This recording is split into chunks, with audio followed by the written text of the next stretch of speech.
Hi, it's Allison Tandry. I thought I'd start out with a simple vlog about an important subject for my new channel Spirituality 101. The worst part of a breakup is not just the death of your relationship, it's the death of your dream of what you wanted your relationship to be. That's why it's so difficult to get it out of your mind so you can just move on. You put a lot of importance on the relationship, not just in the beginning, but even towards the end, and even now, even though it's over.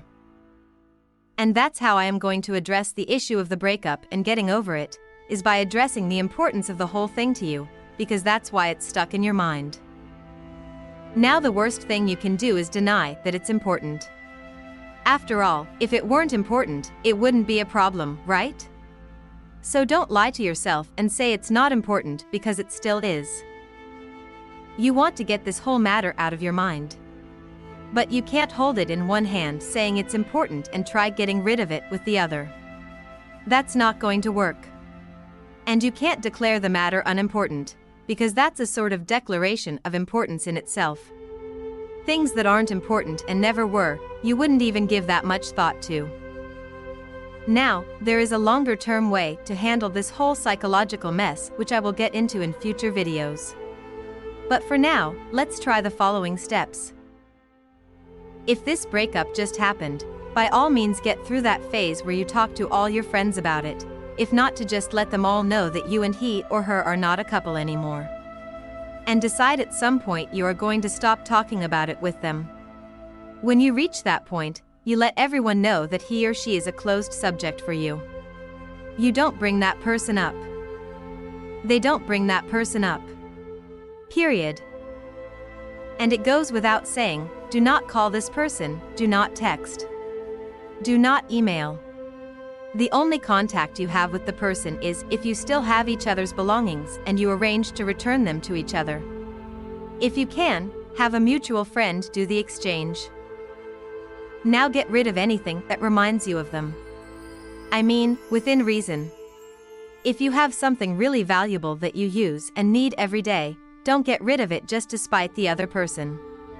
If it's something they gave you, then return it to them, sell it, or decide you can just live with it. But as far as photos of them and stuff like that, get rid of those. If you think writing down everything that happened will help, then do so. But even then, decide when you are going to stop doing that too. Now that you have stopped talking to them, and stopped talking about them, and stopped following them on social media and done everything to get them out of your universe, so to speak, it's time to address the subject of importance again. Now, this next thing is actually something you can do right away. And I know it's going to sound like a tall order, but you find something to put your attention on that is more important than the other person is or was to you. This does not have to be a new love. As a matter of fact, a new love might not be such a good idea if you really are not over that other person, and isn't really fair to the new person you are dating if you aren't. So find something, not someone that you are passionate about, and pursue that.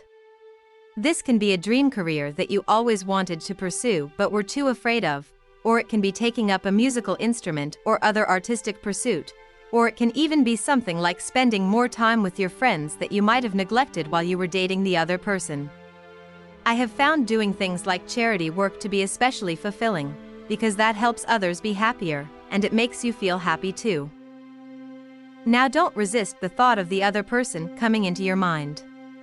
Just acknowledge that they were important to you once, but what you are doing now is important too, and you just keep focusing on your new activity despite the thought of the breakup entering your mind. Eventually, the new activity will fill the void of your recent loss, and your need to have something important in your life. So if you are crying over someone else, try doing what I said instead. And thanks for listening today. This has been a presentation of Spirituality 101. Please subscribe so as not to miss any future presentations.